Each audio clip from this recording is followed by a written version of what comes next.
Mi hermanito allí, él es el hermano José Valverdi, es nuestro amado hermano también aquí de la Iglesia Italia, así que gozosa de escuchar tu mensaje, hermano querido, siervo de Dios. Este tiempo que queda es para que vos seas instrumento del Señor en sus manos y puedas llenar nuestros corazones de su mensaje de amor. Amén. Bueno, muchísimas gracias, Mónica. Buenos días a todos. Un gusto estar con ustedes en esta mañana. La verdad, estoy complacido. Me habían invitado varias veces, pero yo no puedo, por a veces mi trabajo, me tengo que levantar muy temprano, hacer mi culto personal, después tengo que trabajar, no pude participar. Pero hoy con mucho gusto lo estoy haciendo, porque es una reunión muy bendecida. Y yo quiero participar también en esta mañana. Me toca repasar con ustedes el capítulo número 12 del libro El Camino a Cristo que están estudiando, ¿verdad? El capítulo es muy interesante y se llama ¿Qué hacer con la duda? Aquí a mí me gusta resaltar en primer lugar que como iglesia somos muy bendecidos porque tenemos el espíritu de profecía.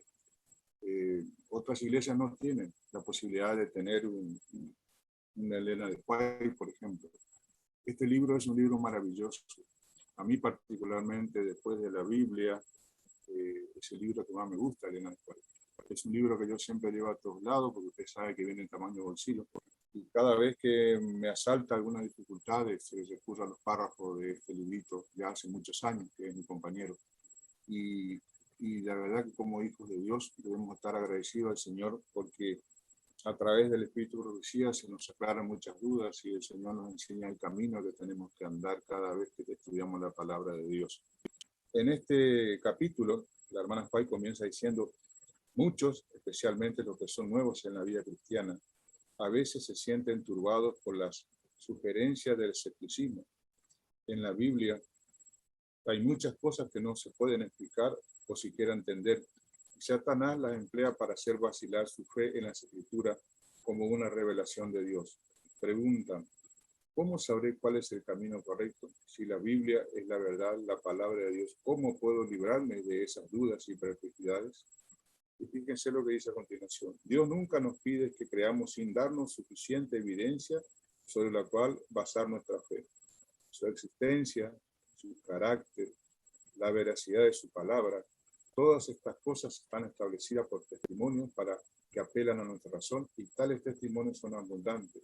Sin embargo, jamás ha quitado la posibilidad de dudar.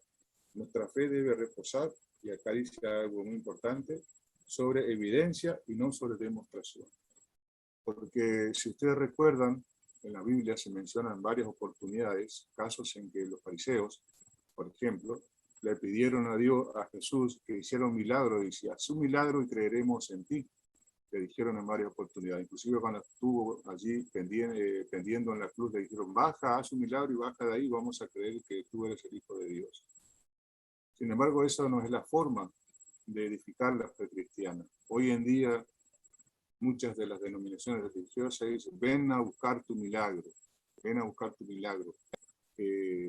Pero esa no es la forma que Dios estableció para desarrollar la verdadera fe cristiana. Dice claramente aquí el Espíritu de Profecía que Dios no quita todos aquellos elementos que transmiten dudas. ¿Por qué? Sencillamente porque ¿qué sentido tendría la fe si no existiera una duda, digamos, ¿verdad? O sea, ¿qué es la fe? La certeza de lo que se espera, la convicción de lo que no se ve, de lo que se espera y de lo que no se ve. Es decir, cosas que aparentemente para el ojo visual no existen. Pero sin embargo, por esa fe, por esa convicción que tenemos, nosotros sabemos que son verdaderas y que se van a cumplir, ¿verdad? Entonces, si todas las cosas aparecieran claras para nosotros, y no tuviera ningún misterio la palabra de Dios, realmente no necesitaríamos fe. Sin embargo, la palabra de Dios clara al decir que nosotros somos salvos por fe. Pero sin embargo, también el Señor no nos deja, dice acá el Espíritu, sin evidencias para poder creer en Dios. También aquellos que no quieren creer en Dios le van a encontrar siempre alguna cuestión para no creer, porque su mente finita no puede abarcar la sabiduría de Dios. Sin embargo, los que creemos en Jesús y aceptamos su palabra y vivimos de acuerdo a su voluntad, todos los días, pase lo que pase, tenemos evidencia de que nuestro Señor existe, que nos ama y que nos está conduciendo nuestra vida. Así que dice acá, Dios nunca nos pide que creamos sin darnos suficiente evidencia sobre las cuales basar nuestra fe. Su existencia, su carácter, la veracidad de su palabra, todas estas cosas están establecidas por testimonio que apelan a nuestra razón. Y tales testimonios son abundantes. Sin embargo, jamás ha quitado la posibilidad de dudar. Nuestra fe debe reposar sobre evidencias, no sobre demostraciones. Quienes quieren dudar tendrán oportunidad, mientras que los que realmente desean conocer la verdad encontrarán evidencias abundantes sobre las cuales establecer su fe.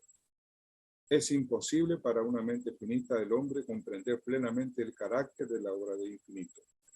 Para el intelecto más perspicaz, para la mente más altamente educada, aquel santo ser siempre habrá de permanecer envuelto en el misterio.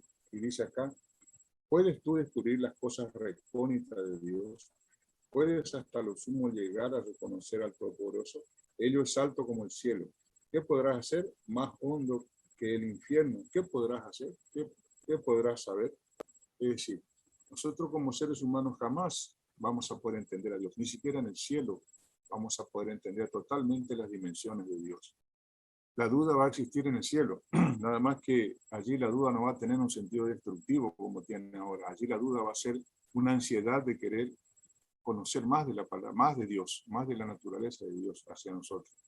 Entonces, hermanos, la duda no debe ser un elemento que nos haga apartar de Dios o dudar en un sentido negativo de Dios, sino que nos debe dar a entender que estamos ante la presencia de un ser superior, de un ser que sabe más que nosotros y que por lo tanto nosotros tenemos que adorarle y amarle porque es nuestro creador y sabe más que nosotros. Por ejemplo, si usted está participando de un curso con un profesor, pero usted sabe más que el profesor, ese profesor, aunque esté haciendo la función de profesor, no le resulta un profesor porque usted sabe más. Entonces, Dios, para ser Dios nuestro, necesariamente tiene que saber y tiene que tener un conocimiento de todas las cosas superior a nosotros mismos, para que sea nuestro Dios. Y no tiene sentido que sea nuestro Dios. Por eso, hermanos, cada vez que nosotros tenemos alguna duda, por ejemplo, sobre un pasaje bíblico, debemos esperar el momento para que el Señor nos revele esa verdad. Y utilizar la duda no para dudar, si se me permite la redundancia, sino para poder aumentar esa fe que tenemos, porque es la certeza de lo que se espera, la convicción de lo que no se ve. En la palabra de Dios dice el apóstol Santiago que al que duda le va a ser difícil ir al cielo. ¿Por qué? Porque la duda justamente es lo contrario a la fe. Y nosotros tenemos que ser un pueblo de fe y avanzar por fe. Dice también, cuanto más comprendemos sus modos de obrar con nosotros y los motivos que los mueven a actuar, de tal o cual manera, tanto más podremos discernir el amor y la misericordia sin límites unidos al poder infinito. Podemos entender sus propósitos tanto como es bueno para nosotros saber. Y más allá de esto, debemos seguir confiando en las manos omnipotentes y en ese corazón lleno de amor. ¿Y saben, hermanos, cuál es la forma? Y ustedes creo que lo saben, de la forma de poder no dudar nunca de Dios, es cuando nosotros practicamos una relación personal con Él. Cuando todos los días le abrimos nuestro corazón a la mañana con oración y con el estudio de su palabra. Cuando nos dejamos guiar por su providencia, vemos en cada momento cómo el Señor está orando en nuestro corazón y en nuestra vida. Entonces, tenemos una relación personal que no nos permite dudar del Señor. Hermanos, el pueblo de Israel por la mañana tenía la nube que les cubría del sol recalcitrante del desierto. Y por la noche una columna de fuego que los protegía también del frío intenso del desierto. Sin embargo, ellos dudaron muchas veces de Dios. Hermanos, decimos, ¿cómo pueden dudar? Si están viendo con sus ojos mortales, están viendo la nube y la columna de fuego, ¿cómo se puede dudar de eso? Las naciones circunvecinas que veían a lo lejos estas manifestaciones milagrosas de Dios cotidianamente, temían del poder de Dios, y sin embargo su propio pueblo se atrevió a dudar viendo estas manifestaciones que le parecían a ellos naturales, pero no eran naturales. Entonces vos y yo, querido hermano, querida hermana, tenemos que preguntarnos todos los días cuál es la nube que tenemos nosotros que fijarnos para poder seguir confiando en el Señor. ¿Cuál es la columna de fuego que vos tenés en tu vida todos los días y que no te das cuenta que allí está, ¿verdad? Para poder aferrarte de la mano de Dios y seguir confiando en nuestro Dios Todopoderoso. Hermanos, Dios no nos deja sin evidencia. Y las principales evidencias es lo que ustedes estaban diciendo recién aquí. Cómo Dios nos está guiando, a pesar del dolor, a pesar del sufrimiento, a pesar de todas las cosas que nos pasan, vemos la mano de Dios guiando nuestra vida, como un ser invisible que está allí, pero que está presente con nosotros, porque nos da consuelo, nos da esperanza, nos da paz. Y llegamos a comprender que las cosas que nos pasan son de algún modo necesarias para poder desarrollar nuestra fe, para poder desarrollar esa fe que nos va a hacer salvos, porque vienen tiempos difíciles para la iglesia. Entonces debemos desarrollar hoy, ahora, dice el apóstol San Pedro, no os sorprendáis del fuego de las pruebas que os ha sobrevenido, como si alguna cosa extraña os aconteciese. Porque cuando nosotros emprendimos la vida cristiana, también, hermanos, sabemos que vamos a tener pruebas. El Señor no nos dijo que no íbamos a tener pruebas. El Señor, al contrario, dijo que íbamos a ser perseguidos como Él fue perseguido. El discípulo no es mayor que su maestro, dijo el Señor. O sea que las pruebas van a venir. Pero si nosotros en medio de las pruebas, así como los jóvenes hebreos dentro del horno de fuego recalcitrante, ahí estaban con Jesús. Nosotros podemos estar con Jesús en medio de nuestras pruebas.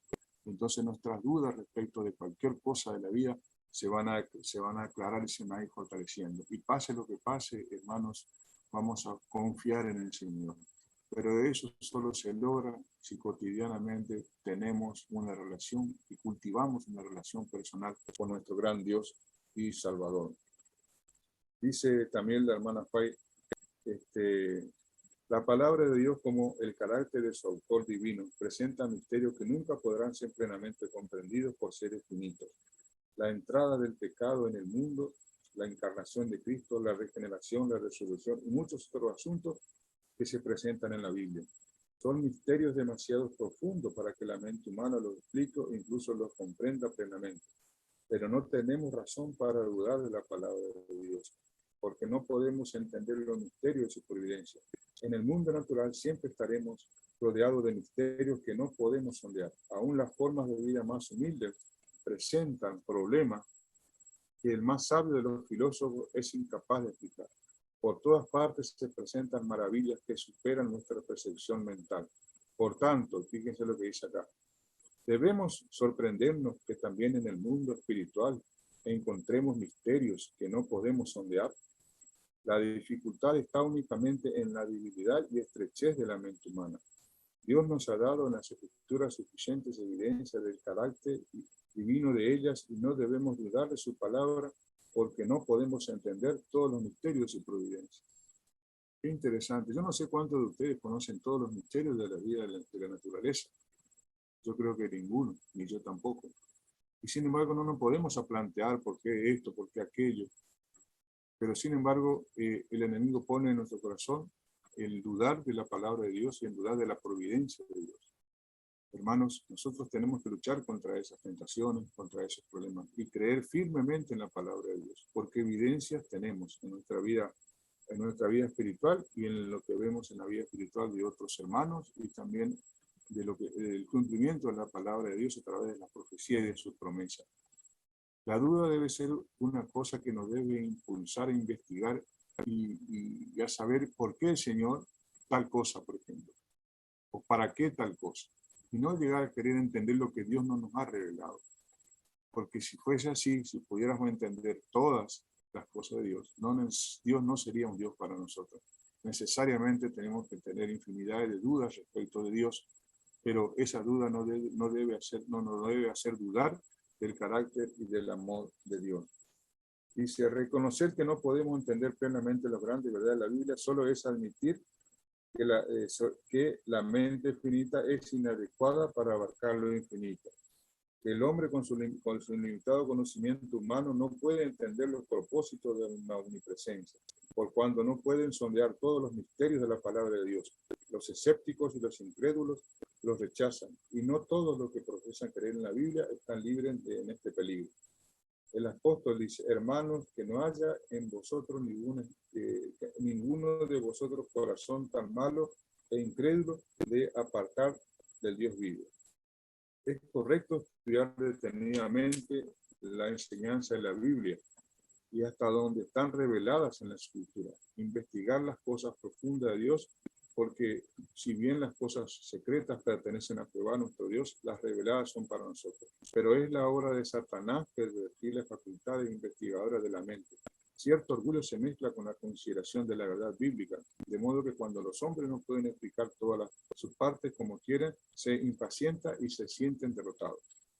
Para ellos es demasiado humillante reconocer que no pueden entender la palabra inspirada. No están dispuestos a esperar pacientemente hasta que Dios juzgue oportuno revelarle la verdad. Sienten que su sabiduría humana, sin auxilio alguno, es suficiente para capacitarlos con el fin de comprender las Escrituras. Y cuando no pueden hacerlo, niegan virtualmente la autoridad.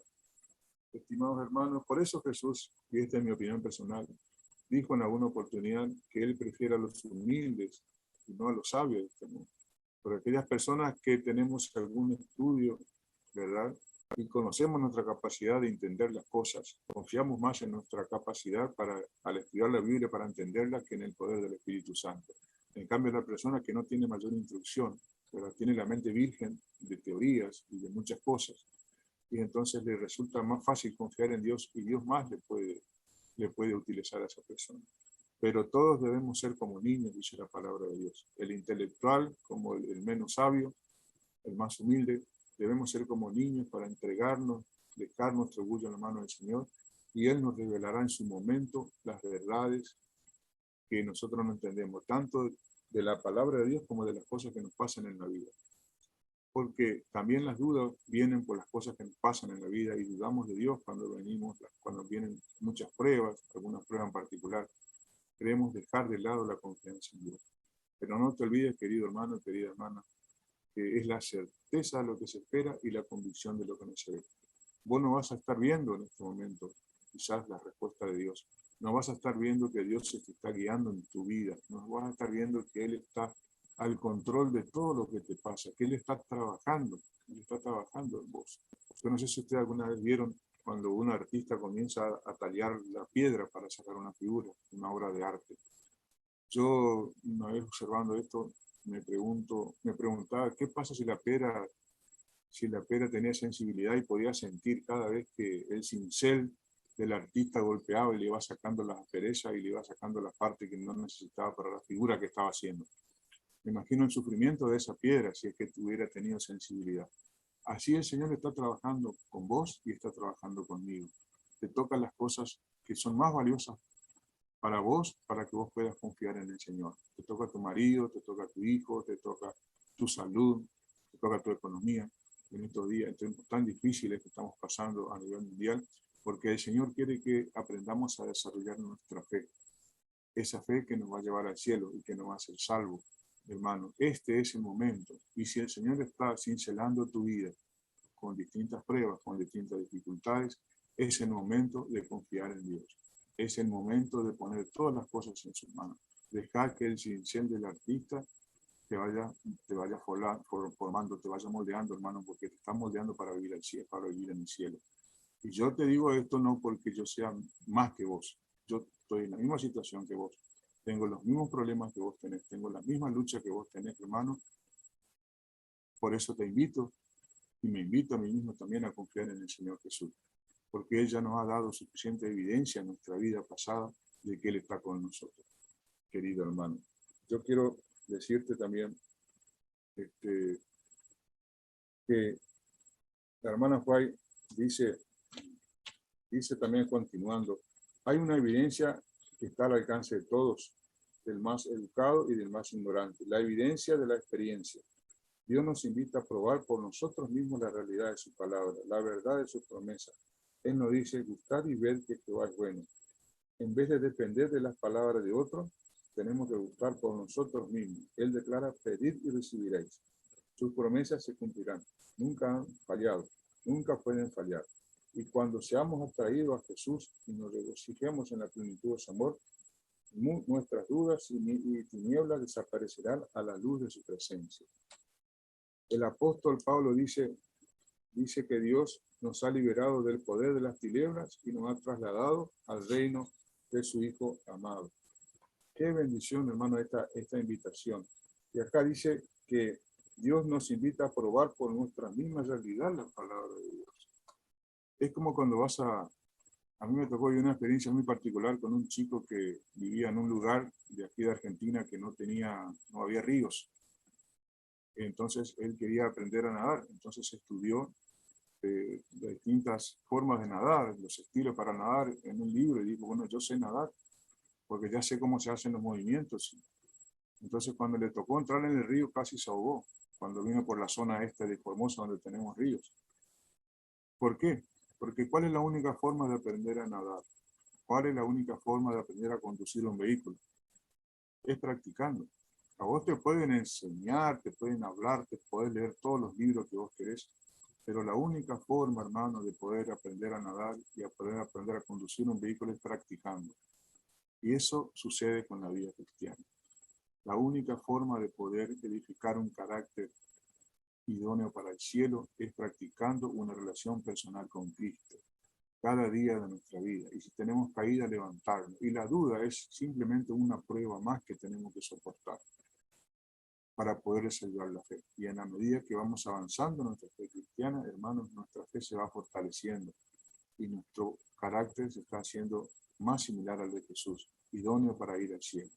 El Señor nos invita en esta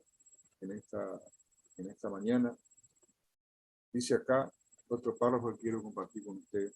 Hay muchas maneras de leer la Biblia que no aprovechan y que en muchos casos causan un daño real. Cuando la palabra de Dios se abre sin oración ni reverencia, cuando los pensamientos y efectos no están fijos en Dios o en armonía con su voluntad, la mente es oscurecida con dudas, entonces con el mismo estudio de la Biblia se fortalece el escepticismo.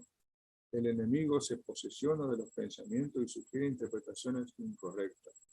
Cuando los hombres no procuran estar en armonía con Dios, en obras y en palabras, entonces por más instruidos que sean, están expuestos a errar en su modo de entender las escrituras y no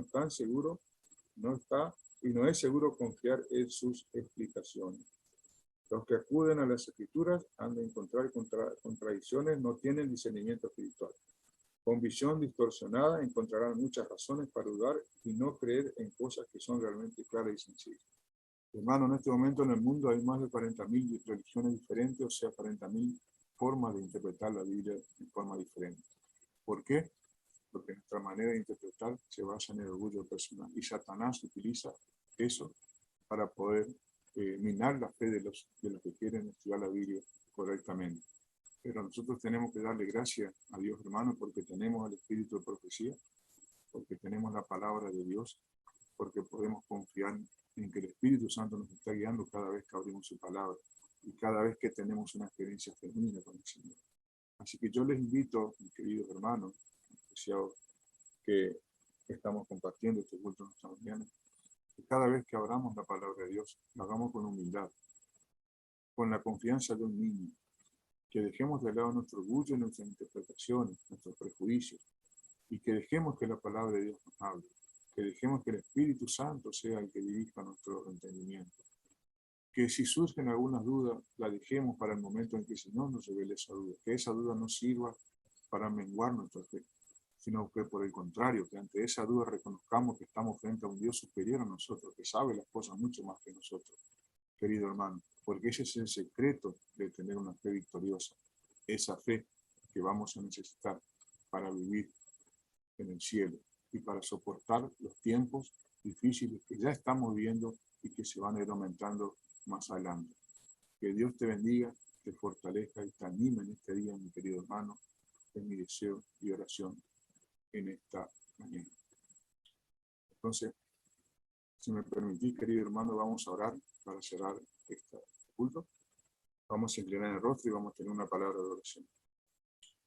Bondadoso y querido Padre, gracias te damos porque en esta mañana, aún en paz y tranquilidad, podemos abrir tu palabra, estudiar.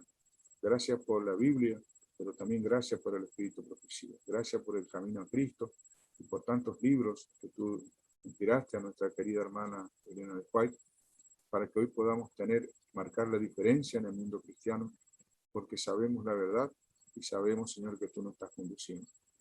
Te pido una bendición especial sobre cada uno de mis hermanos y de mis hermanas que en esta mañana nos hemos conectado. Tú escuchaste sus necesidades, sus pedidos, escuchaste, Señor, sus dolores y también sus alegrías, y la forma que intercedimos, Señor, por otros hermanos y personas que están pasando por problemas y necesidades. Oh Padre amado, te pedimos que tu Espíritu Santo nos acompañe en estos días, que nos fortalezca, que nos anime, y por sobre todas las cosas, Señor, que nos dé tu Espíritu Santo para poder crecer en la fe y llevar el mensaje a otras personas. Te lo pedimos, te agradecemos, Señor, en el dulce y poderoso nombre de Jesús. Amén. Amén.